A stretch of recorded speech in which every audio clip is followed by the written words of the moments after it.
Welcome to the Bleacher Nation Bears Podcast. I'm Patrick Flowers and joined as always by my co-host Luis Medina and Matt Rooney.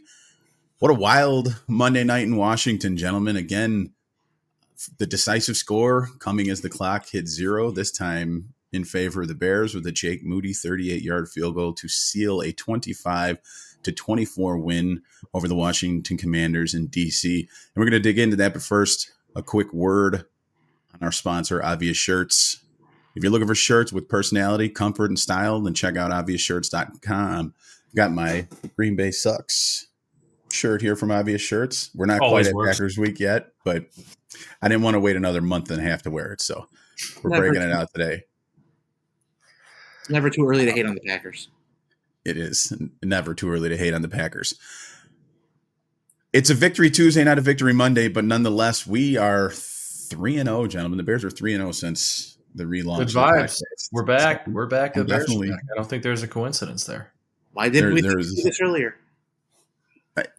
I want to get out ahead of it and apologize to some of the people at the who came out to the Bleacher Nation Bears watch party last night at Frontier, which was outstanding, by the way. Patrick, one of these days we got to get this to a line with a weekend where you're back home so you can make it too. But I got a little negative last night. I'm not going to lie. I got a little down. I was a little bit upset when the flags kept flying. I was getting a little bit negative. Connor Allen, who's a colleague of ours who helped put the whole thing together, was giving me a little crap this morning in one of our meetings about how I was so negative last night until the game-winning kick. But it felt like one of those games that, like, we've similar to the Raiders one. Like, we've seen this one a million times before. We know how this goes. Like, they get the early opportunities to put Washington away. They end up settling for field goals both times. It's only 6-0. They dominate the first half. They're up 13-0. Washington comes back, makes it 13-7. It's like, okay, well, we've dominated this whole half. Now it's only up 6. Washington takes the lead. It felt like everything that could go wrong was going wrong, but yet again, with the chips down, with Caleb Williams not playing his best football, he finds a way late to lead the team down the field to go get a win. The defense comes up with a timely turnover can you imagine if Caleb was the one that dropped the handoff to DeAndre Swift and cost his team the game? Can you imagine what social media would look like this morning? No. The Bajan birds would be out. Oh, man. I don't want to think about that because Jaden threw 2 interceptions yesterday, one of which ESPN panned to him, and he's like laughing on the sideline. And I thought to myself, could you imagine if Caleb had a turnover like that and he was caught laughing on the sidelines? Like, people ride him for being mad about his own mistakes on the sideline. Could you imagine?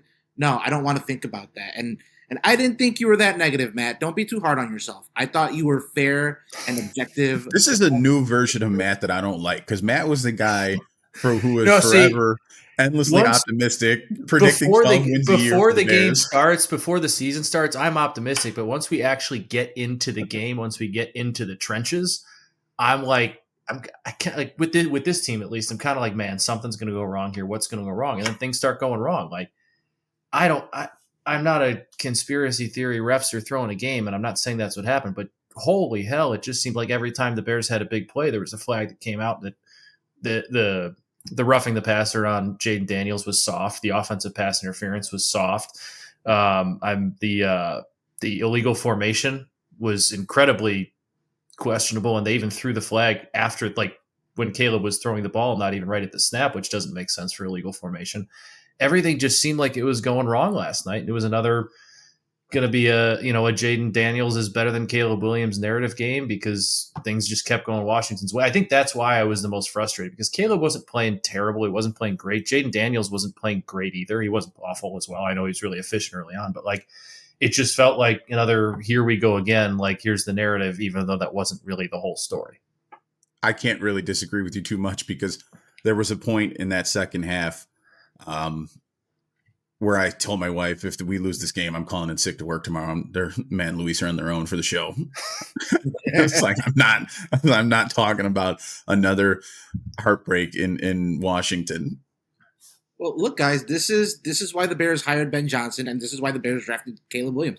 That feeling of here we go again, I didn't get that because of what happened in the Raiders game. I didn't get that because of how they responded from adversity in the Cowboys game after losing to Detroit. the way that Ben Johnson has prepared his team for two of the 3 road games, and really even the first one, because like people forget before that bonkers call at the end of the first half against Detroit, the Bears were hanging in. That was a ball game until the Bears quit after that right. insane catch and extra touchdown given. Yeah, and whatever was said after that game by coaches and players has resonated because they rallied against the Cowboys, they rallied against the Raiders, and they rallied against the Commanders. This is why you hire Ben Johnson. We can talk about culture change, and like I hate even saying it because Matt Eberflus said it so much last year that it lost meaning. But like this is what he was a liar. Yeah, this is what actual culture. He's a liar. He's a liar. He had to be. There's no way he. And I would feel bad for Cowboys fan if it wasn't so hilarious. But no, what I really want to say here. Man, how many? Well, go ahead. How many more weeks does Matt Eberflus have a job in Dallas? Speaking since you bring up Dallas, it depends on what Jerry Jones we get over the next few weeks. If we get like cowboy hat Jerry Jones, he could be gone on Wednesday. But if we get like old C-dial Jerry Jones, he's gonna hang around for the rest of the year. But no, look. The point that we really need to make here about Ben Johnson is that he has his team prepared and he has his team believing that they can win. He talks about the players playing for each other. You see that with how the offensive line blocks. You see that with how they rallied to the football yesterday, especially on the fumble recovery. You see on special teams with guys executing blocks. This is it. Good coaching shows up in all the little things, and that is the thing that stands out to me the most. It's like all the little things that the Bears weren't doing right the last 2 years, they're doing right now, and it's easy to get lost because Caleb comes up clutch, Jake Moody comes out of nowhere, DeAndre Swift has the game of his life. But man, it's those little things that are adding up, and that's why the Bears are winning ball games. In addition to like the obvious stuff. Yeah, totally. I couldn't agree with that. Like. My coach in college always said, take care of the little things, the big things take care of themselves. And that feels like what the Bears are doing. And they're going to lose some football games the rest of the way. They're not going to be, a 14 or 15-2 football team. There are going to be some things that go wrong. There are going to be some little things that they're going to do wrong too, because this is still kind of a growing year. But like early on and in these situations where they're going up against quite a bit of adversity, they're figuring out ways to still do the little things right, not panic, not run around like, chickens with their heads cut off. I much more prefer. It seems like their coaches have a plan too. You know what I mean? I much more prefer that we do this, that we get through the adversity, we win these ugly games now. Yeah, and hey, rather than try to have to hope we win. They're going through adversity and learning how to they're going through these, but they're winning in the process too. Like they're figuring out ways to win while not having their best on the road against. I know Washington's probably not quite as good of a team as they were last year, but like against the team that was the NFC runners up last year, like they figured out how to win without their fastball against a really good opponent on the road in prime time. It is just a complete culture shift. It's a 180-degree culture shift. It's a team that clearly believes in what they're doing, believes in what their coaches are preaching. Defensively, I know there's still some talent gaps there, and like they need an edge rusher. They still need to beef up the defensive line, but like getting TJ Edwards and Kyler Gordon helped last night, but like they fly around and rally to the ball so much more than they ever really did under Matt Eberflus, it seems like. It's not a great defense yet. It's, hopefully one that's going to be a middle of the road defense when it's all said and done. But like the effort level and the energy level seems so much higher than it was at any point last year or the year before. Yep. No doubt about it. Here's a fun stat. On the final drive for Washington before the fumble, the Commanders had an 85% chance of winning the game according to Next Gen Stats. 15% chance for the Bears to win that game, and they pulled it out. I'm curious to see. I'm curious to hear what the folks 2 weeks ago who said, "Well, it was just Vegas. Vegas sucks." Have to say this week after doing the same thing on the road against Washington. Yeah, the haters are always going to hate. I feel like in terms of the Bears and this team, like I don't think there's anything that Caleb Williams can probably do outside of winning a Super Bowl that will convince his haters, and that's fine. But like. It does feel, and I think I've said this a couple times, but like I'm starting to see more and more, even on national shows, like people getting behind Caleb Williams a little bit more, not calling him a bust like they were 6 weeks ago. if you just keep winning football games and keep producing, the narrative is going to naturally flip itself. And it feels like that's starting to happen with this team. Like, I know I said I was kind of overly negative a lot last night, but when the Bears actually got the ball back late after that fumble, like, I kind of stopped doubting. That's when I was like, okay, they're actually going to, like, that's when I actually did. So while I was being negative, like, once they got the ball back, I was like, oh, they're actually going to figure out a way to win this football game, because that's what Caleb Williams has kind of done. Even last year under Matt Eberflus, like, late in the game, ball in his hands, he got them down the field. And this is so new. He makes things happen. This is so new. He makes things happen. And Williams, look, Jaden Daniels was really efficient, especially early on, like you said, but to say that Jaden Daniels thoroughly outplayed Caleb Williams would be an absolute lie. I mean, he was 17 of 29, 252 yards, a touchdown, no interceptions, and a 98.6 passer rating. And again, took him down the field at the end of the game. Now, credit where credit is due. It was really DeAndre Swift who took the Bears down the field. He did. On that final that was and the offensive line. Yeah, you're right. But it was, I guess it's more just the offense in general as a whole. Like, there's a plan. It feels like they have a plan. And everybody's comfortable with Williams leading that, regardless of who's the main character that day. Everybody's comfortable with Williams doing it. Everyone except Aikman. Oh my God. So, Patrick, we could only kind of hear the broadcast last night because it was loud. There were, a bunch of people there. You can kind of saw some things on Twitter, but, like, was he as critical of Caleb Williams as it seemed like? Because you obviously watched the whole game, had it on, audio, I'm assuming, at home. Like it was as though Caleb Williams put a bag of burning dog shit on his porch at one point. Like, did he? Maybe he did. I don't know. I don't know, but Troy Aikman, 2 games now this season, in the span of 6 weeks, has had Caleb Williams on Monday Night Football, and he has gone out of his way to nitpick every single little thing that this kid does, to the point where it's obvious that he just doesn't really care for him as a player. I mean, obviously, I don't think there's a personal beef, but he called the DeAndre Swift touchdown lucky. He said, well, the Bears just kind of got lucky there.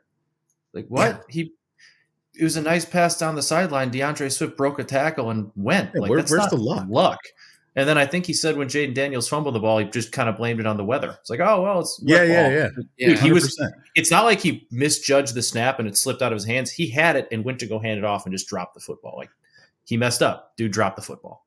There's no doubt about it that the broadcast in general, even the graphics package that they had preloaded, that they rolled out throughout the first half, was anointing Jaden Daniels as the guy between the two quarterbacks in this matchup. A battle of former number 1 and number 2 overall picks. And like I said last night in the nightcap, like, I'm not mad about it, because Jaden Daniels did, quarterback the Commanders to an NFC title game last year in his rookie season, but it just wasn't a good look for the broadcast last night. The heavy slant there, you know what I'm saying? Like, it didn't seem necessary. More than anything. It's okay, Patrick. I can be mad for all of us. Listen, I'm really tired, and this goes across all sports. I'm really tired of unreliable narrators telling the story of players, teams, coaches, and not giving the full story. And that informs so many people. And really, it misinforms so many people. And then we get stuck in bad conversations and people who think they know what they're talking about who don't. And it's really frustrating as a fan when you think that this is ESPN's A team and you're going to get a really good broadcast, as opposed to because we talk about this regularly amongst ourselves, and we talked about this on the pod, how when you have the Bears, when they're bad, they get the bad officiating crews and they get the bad broadcast teams, and they don't get as many cameras, because that's how the networks do it. The ABC teams, the A broadcast teams get the most cameras. The lower you go, the fewer cameras you get, and the less production value. I'm just so tired of it. Like, the NFL is $1 billion industry. I think we as fans deserve a better television product than what we get. And like, I've had a lot of nice things to say about Joe Buck and Troy Aikman over the years. I think that's been a really good broadcast dating back to their Fox years together. Yeah. But last night was really rough, and there's been some really tough games to watch this year. And that media rights deal is coming up soon, and I look forward to it because I want to see who bids a ton of money for it. But a part of me is like, if you give me more bad broadcasts, I'm going to throw my freaking TV out of the window and off my balcony. And I'm on the 3rd floor, and I can't afford another TV. It's weird because, like, I generally, like, in neutral games, I really like Buck and Aikman. I think they're a great, I think they're a very good tandem. I probably think they are the best of the primetime announce booths. It's just like, not even Joe Buck. Joe Buck was his normal self last night, from what I could gather. But it just, it feels like, and even the Vikings game when Aikman was giving Caleb some crap, like, he was right on a good amount of it. Like, Caleb was missing some throws downfield. He wasn't necessarily saying like this is a bad throw. It's like, oh, he took this, but this was there. He was right on a lot of it. He was wrong on a few of them too, but like it felt like he was at least seeing some things. And once we saw, different angles, I was kind of like, okay, that makes sense, whatever. It's still kind of weird that he's being this negative, but okay.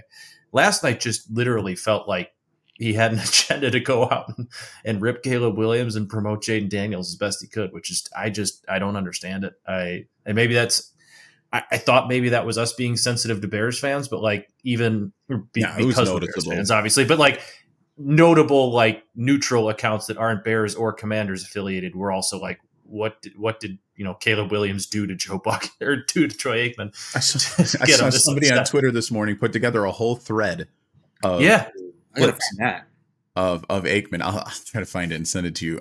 I'm really bad at bookmarking things. I should. That should have been a function. Literally, Dahlman had the bad snap that Caleb fumbled that was like high and right with a wet ball, and it's Caleb Williams' fault. But Jaden Daniels drops an easy handoff that's already in his hands. It's up. Cost him the game. Can't blame the quarterback. And it's the weather's fault. It's the weather. Look, that aside, we don't have any more Monday night games this year, so thank you. Yet. We don't have to worry about. All right, flex scheduling. They can flex them later. They can flex Monday night games. Yeah, I thought they started that a couple of years ago. I don't think they've flexed the Monday night game yet, but they have the option. Mm-hmm. I'll look into it because I don't remember what date it starts, but like it's a second half of the year thing. Interesting. I didn't realize that. So maybe they could flex others. I didn't know that. Here's a fun stat, and we talked about DeAndre Swift. He had a fantastic game last night. Probably one of his best games as a Bear, especially from the dual purpose threat standpoint, which is, why the Bears invested the money in him that they did and why Ben Johnson had enough confidence in him to run it back with him after they, didn't get a replacement or a partner in crime for him during the offseason. The Bears, so DeAndre Swift, first of all of his success, most of his success last night came running to the weak side, but even more interesting, it came in 11 personnel. Ton of 11 personnel last night. Now, the Bears offense has used 12 personnel at 31.2% of their called pass plays this year, which is the 5th highest rate in the NFL. That's not surprising. We know that about Ben Johnson. But last night, they used 11 personnel on 53 of 59 plays, which kind of explains why Cole Kmet and Colston Loveland were not much a part of the offense. But that screams to me great self-scouting during the bye week, by the way. Like, this is a coaching staff that did the work during the bye week and actually came out with a game plan that they, felt pretty comfortable about. And it's something we haven't seen since really like the Lovie Smith days when they actually used the bye week as well. Like, that's a great nugget because that was clearly they noted, obviously Theo Benedict inserting on the left side for Braxton Jones helped too, but like, that's something a coaching staff sees on film. It's like, hey, DeAndre's running a lot better out of 11. Let's go with more 11, see what happens. And it worked. Yeah, 26 of 27 run plays last night. They were in 11 personnel. And again, to the weak side, 20 times, 129 yards for a touchdown to just 18 yards on the strong side. It also felt like Kyle Monangai had more yards than he did last night. I don't know. Like, I think Kyle Monangai looked good, like aesthetically. Yeah, right. Like he had pleasing. 5 carries for 19 yards, but like dude looks like he runs hard. He also had the screen, right? Which was that's right. Awesome design. Well timed, well designed. Yeah. super. I love seeing linemen getting out and blocking in space on the second level. There's nothing better than that when they pick up the right guys and when they execute a screen like that perfectly, and you just see the lane open up for a running back.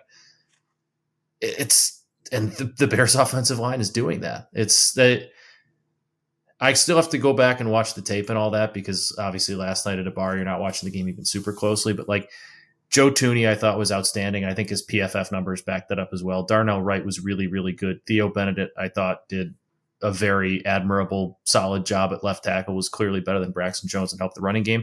Drew Dahlman was good, but like Jonah Jackson even feels like he's starting to take, some steps after that brutal game one. Like he feels like he's been more efficient. He's not going to be his Pro Bowl self anymore, but after a brutal game one, it felt like he's been better as well, that's all they really wanted from him. I don't think Ben Johnson traded for him to be a Pro Bowler again. He traded for him to be a reliable veteran that kind of stabilized the right guard position. It feels like he's done that so far. Do you guys want to know my favorite thing about Ben Johnson so far? Yes. The things that he says come to light. All summer long, he talked about the offensive line needing time to gel. And he even cited the Carolina Panthers, who, when they made their big spending spree to upgrade in front of Bryce Young, he said he mentioned how that group took time to gel. It was 7, 8, 9 weeks, but once it got a lot of reps together, then it started churning. I think we're starting to see that with this Bears offensive line, because he mentioned it in the summer again. He even said the running game is going to take some time. And I know a lot of people didn't like that answer, but he was right. And we've started to see the running game pick it up. We saw it at the end of the Raiders game in the fourth quarter. We saw it throughout the night on Monday Night Football. I'd like to see it again against the Saints. But, there's been a handful of occasions where Ben said something and then it happened. And I don't think we should ignore that. I think we got to start paying attention to what he says, because, he said about the offensive line. He said in August that you can win the left tackle starting job now, doesn't mean you're going to be the starter all year long. And as soon as he got an opportunity to change it, he did, and it worked. Right? Yeah. So I don't know. I don't know how long this is going to last. There's been a lot of coaches who start like this and then kind of, shield themselves. But this has been really refreshing, and it's just this guy isn't just blowing smoke up our ass. That's nice. No, he seems very process oriented, and he's taking the Bears through the same process he took the Lions offense through when he first got that job. It's not going to happen overnight. Going back to what we were talking about earlier, we have to start doing the little things right before the big things start, going right for us. And I think that's kind of what we're seeing. And to that, your point about the offensive lines needing time to gel, it does take a lot of time to gel. And I don't care if you're in camp every day going up against your own team. That's not game reps. Game reps are the only thing that can, help an offensive line truly start to gel in a game. And we're starting to see that. They're starting to get more comfortable playing together. They're starting to feel each other out. It certainly helps that they have, Joe Thuney, who's a veteran at left guard, Drew Dahlman, like I said, veteran, Jonah Jackson, they have these veteran presences on the interior. Darnell Wright's kind of getting to that point too. Gets to the point where you can kind of be a little bit flexible with your left tackle position and let somebody kind of grow alongside. Is there anyone better for Theo Benedict to be playing next to as well, to learn, how to be a left tackle, be an offensive lineman in the NFL than Joe Thuney? I don't think that was an accident either. Obviously they needed to beef up the offensive line, but Joe Thuney last year in a pinch just was flipped out to the left tackle position for the Chiefs, and he had basically a Pro Bowl caliber year. And while the Chiefs did need to get rid of a guard, I think that was a measured approach of, hey, we're going to be breaking a new left tackle this year. Let's go get a guy who's an all-pro left guard and also is a veteran left tackle now too, who can kind of help us groom that position as well. One quick point I want to make about Joe Thuney that I think makes him great is that not only is he a great ball player, he is a glue guy. You kind of mentioned it, that he kind of brings everyone together and makes everyone around him better. Drew Dahlman's gotten better the last couple of weeks. We've seen Theo Benedict play well the last couple of weeks. I don't think it's a coincidence that Joe Thuney is the man in the middle bringing this team together. Yeah. The veteran leadership and the background of winning in Kansas City is invaluable. It can't be overlooked. It's And you're that, starting plus to he's see really freaking good, you know? Yeah, there's Being a leader is important and it has its value, but like he's a lead by example guy and a lead by look at my rings guy. There's not a lot of guys like that out there, and when you have them in the trenches, it means so much, especially when they're playing at a high level like Joe is. Yeah, no doubt about it. We're going to get into some game balls here, but first, a quick reminder to support our friends and podcast sponsor, Obvious Shirts. Head over to obviousshirts.com. Go get yourself some Bears swag. Stay fresh off the field. And when you're rooting for the Bears on Sundays, Luis, you're going to start us off with game balls this week, and I'm not going to steal your game ball pick this week like I did 2 weeks ago. Say that now. We'll see. My game ball goes to Darnell Wright, the right tackle of the Chicago Bears. I think he played his best game of the year last night. He was a force on the right side of the offensive line. Pass protection was perfect. Really set the tone in the running game. Had a key block on the final drive that sprung what ultimately was the game-winning field goal drive. I know he had some rough patches early. He's had some rough patches early in his career. But I've noticed the last couple of years, and I think it's happening again, where 4 or 5 weeks into the season, Darnell Wright starts playing his best ball. And Rome and Caleb will have a lot to say about this, but as of right now, he's been Ryan Poles' best draft pick. He's consistent, he's really good, and he is an anchor at a position where the Bears haven't really had anchors. They've had good right tackles, but they've never really drafted. They've really never drafted in the trenches, to be honest. But no, it seems like every time they have a pick, the offensive line draft pick, it ends up being a bust. But Darnell Wright is just playing his best ball, and I'm glad you made that point about him warming up 4 or 5 weeks into the year too, because I wrote about him all the time last year. If you look at his PFF grades from last year, it was really up and down for the first 4 or 5 weeks, and then around after the Cardinals game or so, it was like he was a top 10 tackle in football. He took off once he kind of got going. So I'm glad you made that point. Sorry, I didn't mean to cut you off. Yeah, no, that's a great point, and I know we want instant gratification, but I'll feel better at the end of the year when we see Darnell Wright as a top 15 tackle, top 20 tackle in all of football. And I think he's on his way there. Give him a game ball. Give him a big game ball. Hey, did no pre-snap penalties for Darnell Wright either. I don't think he had a penalty. I don't think he had one last night. There was no holds, no false starts. All right. There were a million penalties, but there were no Darnell Wright. Darnell Wright penalties. We'll take care of that. Patrick, you want to go? Sure. So could have went with Caleb Williams. I was going to go with Caleb Williams all the way up until the pre-show for us. Could also go with Jake Moody too. Big hat tip to Jake Moody coming off the practice squad at about lunchtime and drilling 4 or 5, including the game winner. But honestly, I'm going to go with Dennis Allen because we talked a little bit on the offensive side of the ball about some self-scouting during the bye week and shoring up some things, changing the personnel packages, which led to some more open lanes for DeAndre Swift and more success on the ground tonight and a more balanced attack for the offense. Dennis Allen has done a lot with a defense that is still a little short on talent at some key spots and has had a ton of injuries. Before the bye week, going into the bye week, they were on a historically bad pace against run defense or against the rush attack. They come out of the bye week against a team like the Commanders, who has the most explosive rushing attack in the NFL this season. And Dennis Allen did not let Washington run away with this game on the ground. And his defense continues to force takeaways. Fun stat. The Chicago Bears are +8 in turnover differential, which is number 1 in the NFL. And a lot of that has to do with Caleb Williams taking care of the ball on the offensive side. But we really can't overlook the amount of takeaways that this defense has given the Bears offense to help put them in a position to succeed. We saw it in the first half against Vegas 2 weeks ago. They didn't convert offensively those opportunities into points. We saw it again last night in Washington in the first half. They did convert offensively into points.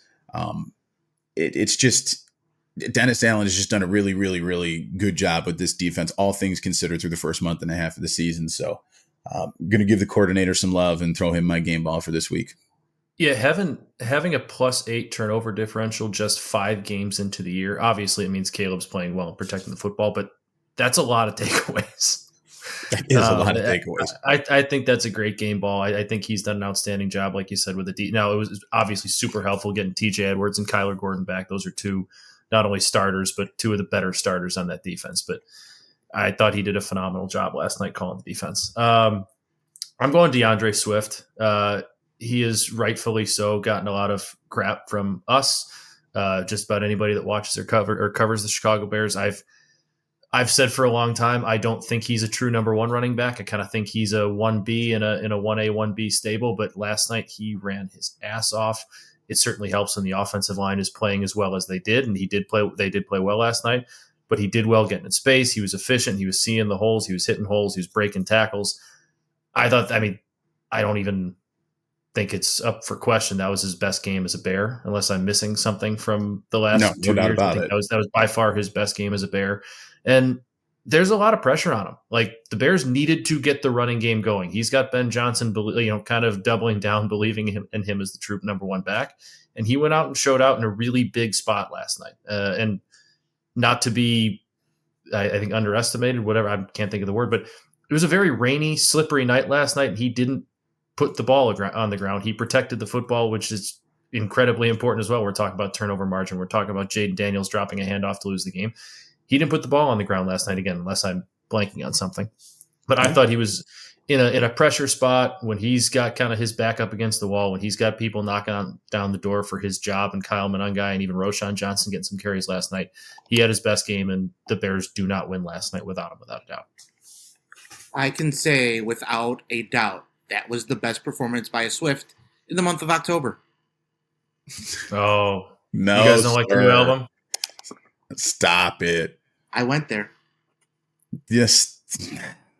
This is a side conversation for us. I'm not good with that. We'll talk. Tell you what. After this show, we'll fire up the Bleacher Nation Taylor Swift podcast and get you guys. There we go.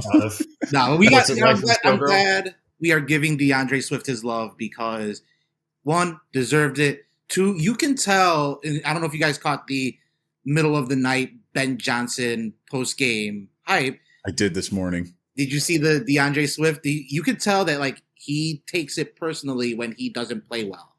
And well, they hit him on the broadcast. When they were showing the cuts of the reactions as the field goal went through the uprights, and man, the look of relief on DeAndre Swift's face was cool. And like Matt said, look, we shit on DeAndre Swift appropriately. I believe he just really has not been very good or consistent. More so than anything. Consistent. Yeah, but you got to be, right? When you're the number one guy in the backfield and you're the guy making big money, like that's just the reasonable expectation. And when you don't live up to it, people are going to say, people are going to call you out on it. So, it was nice to see DeAndre Swift, the person, get a win last night. And the player. Like, I like when a player gets knocked down and then comes back up. We've talked about it a million times. We learned so much more about players, for how they handle adversity than when they're on top, because it's easy to coast when you're on top. But for him to fight back, hear all the criticism, take it to heart, and play better, man, that makes me feel good as a fan. Yeah, absolutely. Feel good football, right? Let's set the table a little bit for week 7. The Bears are now 3-2, and unfortunately still in last place in a division where everybody's over 500. Chiefs helped us out a little bit on Sunday night, giving the Lions a loss. But we're 3-2. We're above 500. And I'm going to tell you what, we talked about it last week in Buy or Sell. The Bears finding their way to 10 wins. I feel a lot better about it today than I did. The path opened up certainly more. The path opened up a lot more than it looked after winning last night. So they got the Saints on noon, or the Saints at noon on Fox on Sunday. They open as 5.5-point favorites. 5.5-point favorites for the Chicago Bears. I mean, I know the Saints suck, but it's been a while. They're frisky though. They're also frisky. They're not good, but like they have been playing hard at least. Spencer Rattler's been much better this season than I would have expected when I was looking at the numbers earlier. According to According to Pro Football Reference, the Bears have been 5.5-point favorites or better 3 times since the 2020 season. Last season, Week 9, they were 6-point favorites against the New England Patriots. They lost that game. But in 2021, in Week 16, they were 6.5-point favorites against the Giants. They covered. In 2020. In Week 15, they were 9.5-point favorites at Jacksonville. They covered that as well. So we're talking about a handful of times in the last half decade where the Bears have been heavy favorites. It's a good feeling, and they're going to win. I know that some people will say that, oh, this could be a trap game. The Saints are frisky. You're not wrong, Matt, but they're going to win this game. No, but this shouldn't be a trap. This shouldn't be. The Saints are frisky, but this should not be a trap game. They should win this game. I think if we're looking down the schedule, like the trap game is probably like at Cincy with, Joe Flacco actually bring that offense some respectability, at least, and a veteran running the show, or like when they play the Giants, who are actually decent and have a good D line. This doesn't feel like the trap game. And now that I said this, watch them go ahead and lay an egg, but I don't think they will at home. I really don't. It's got trap game potential. It's a short week. It's the NFL. Every game has trap game potential, even if you think you're better. It's the NFL. The Bears are averaging 25.2 points per game now. So they have the 10th best scoring offense in the NFL. Thank you, Ben Johnson. We love that. And 10th best scoring offense in the NFL, and we still got so much room to grow in this offense. New Orleans has a negative 49-point differential this season. That's 28th. Is that bad? In the league. That is very bad. It is very, very bad. And I think that the Bears at home, riding a high, a 3-game win streak. I think the Bears are going to put it on the Saints on Sunday. I have a really good feeling about this one. I would like to see on Sunday. I think they did a good job of it. Ben Johnson did a good job of it last night, getting Luther Burden more involved, getting Colston Ledwin had 2 catches. It should have been 3. If it wasn't for that offensive pass interference. But I'd like to see him keep integrating those 2 more and more into the offense. Obviously, it's not ideal that it's taking a little bit longer to integrate a 10th overall pick into an offense like this, but also he's dealt with some injuries. I'd like to continue to keep seeing those 2 get worked. And obviously we know Rome's great. We know DJ Moore is a really good player. And I don't think we have an update on him going to the hospital yet. I hope he's okay and all that there, because I don't really remember any distinct play where I don't remember like a play where he got, dinged or his bell rung or ankle turned or whatever. But I'd like to see those 2 continue to get more involved in the offense. I thought Burden showed flashes last night, and he's showed some flashes all year. I think seeing him continue to get more and more looks is going to be only really good for this offense. He's a good player, man. He's a good football player. That also seems it doesn't seem, that is a very, very good point. Caleb's definitely starting to trust Luther Burden more. Yeah. The good game for them too, as a connection last night. That throw to Burden was pretty. I was, going through the film this morning just briefly, and that was the tight angle on that from behind was slick for Caleb Williams with the footwork, which is becoming a consistent trend for him every week. So that's promising. Look, next 4 weeks, New Orleans 1-5, Baltimore 1-5. Yes, sans Lamar Jackson for a few of those, but overall that team has so many injuries and so much shit going on right now. Even with Lamar Jackson, they're not the team that we thought they were, before the season started. Week 9, New York Giants. Week 10, Cincinnati Bengals. No Joe Burrow. 7-2 or 6-3 a month from now. What's it going to be? I hope it's 6-3. I don't think they're running the table. I really like this team, and I think they're still growing. They're still young. They're still kind of figuring out this new culture and all that and how to win football games. I know they've won a couple, but one was against a bad Raiders team and one was against a Commanders team that is not quite as good as they were last year. They kind of shot themselves in the foot. I think there's still a few hiccups along the way here for this team that are going to be head-scratching losses that we're going to be really annoyed by. But I think that's all just part of the process. So I mean, if this next stretch they come out of it 6-3, I would be absolutely thrilled by it. I would take that 10 times out of 10. There are 2 games that I really, really want the Bears to win. That Ravens game, because the Ravens, I think at the end of the year will be either in the hunt or like the last team in. But selfishly, I want to beat the Bengals. And it's for the dumbest reason. Joe Flacco, when he was at Delaware, ended SIU's playoff season in the semifinals. This is a deep cut. And it was the last game of Old McAndrew Stadium. 20-something years ago. Almost. And Jerry Kill left for NIU like after that game.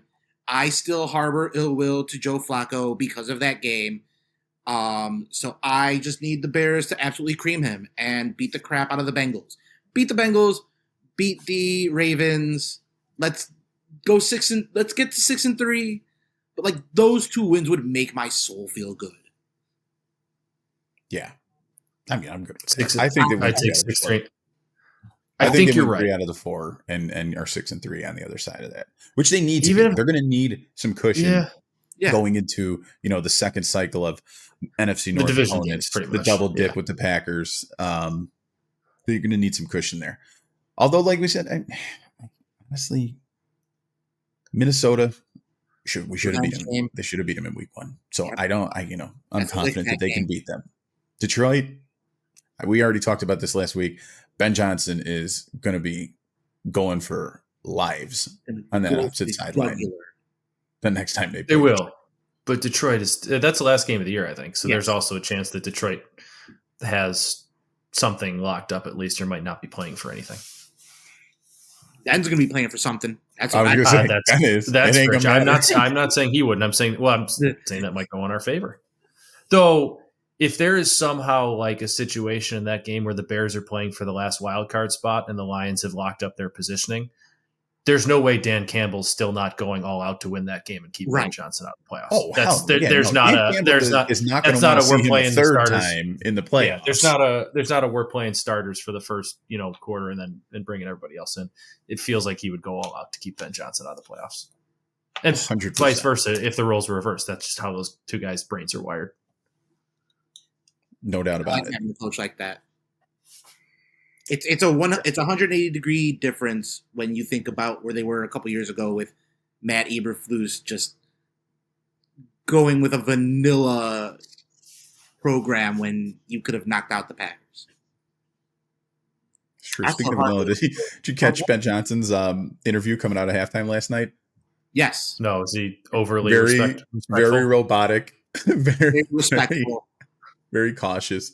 He was, it was. Hey, he self-scouted in the bye. He knew where he had to get better as a coach too. Also, Laura Rutledge is probably ESPN's best sideline reporter. Yeah, she's great. She does the SEC hosting stuff on Saturdays, but like in the college football playoff last year, I thought she was great. She did great reporting when one of the games got pushed back because of I think there was an incident in New Orleans. She's tremendous. Yeah, agreed. All right, Lou, take us home. Tell everybody where they can check us out and what they should have their eyes peeled for this week as we lead up to Saints Week. All right. You can read all of our stuff at bleachernation.com/Bears. Follow us on Twitter at BN_Bears. We're on Blue Sky, BN-Bears. We're on Facebook at facebook.com/BleacherNationBears. I think you guys get the point on that. Things that I am working on this week, in addition to Taylor Swift puns. I'm going to talk a little bit about the Bears kicking situation. Jake Moody, obviously, great game last week. I don't know what his future holds. But there are some historical precedents that I think we should discuss. An angle that I wanted to discuss last week that I didn't get to, but I'm glad I get to this week. Ben Johnson broke the Bears bye week curse, and I think that's a thing, man. I think we saw how valuable coaching can be, and I'm gonna do it. I'm gonna start looking at playoff odds. Can't do it yet. Won't let myself. That's fine. Can't do it. Stop it. I just want to be in the hunt. Just want to be in the hunt. You're already in the hunt, guys. I just want to be week 16, week 17 roll around. I just want to be on the in the hunt graphic. That's all I want. Listen, if we were on the in the hunt graphics, like 5 games under 500, we're in the hunt. We are firmly in the hunt. I know, but I'm just saying. I want my only goal for this year was to be on the in the hunt graphic when week 15, week 16 rolls around. I'm keeping my eyes on the prize. Once we accomplish that goal, I can maybe readjust my goals, but I'm keeping myself grounded. Matt is giving me real scorned lover vibes this season. No, I'm keeping myself grounded. I know this feels different. I know this head coach feels different. I know this quarterback feels different. I really like both of them, but I'm trying to work on this. I'm not going to let myself get too high or too low after the really good stuff or the really bad stuff. We're going to stay even keel. We're going to trust the process, just like Ben Johnson has been doing. We're going through a process. We're going to follow through with it. And then once we achieve our goal, I can readjust and reevaluate. One goal at a time. Fair. To hell with it. I'm getting irrationally excited. That's what I'm going to do. Fair. I usually don't. I'm going to switch roles. Allowed. I'm getting irrationally excited. This was awesome. This is going to be an awesome week, going over that tape and writing about it and breaking down and previewing the Saints. And the Bears are going to kick the New Orleans Saints' asses on Sunday and be 4-2 the next time we talk. They better. Bookmark it. Until then, I hope that. Until then, bear down, gentlemen. Be excited.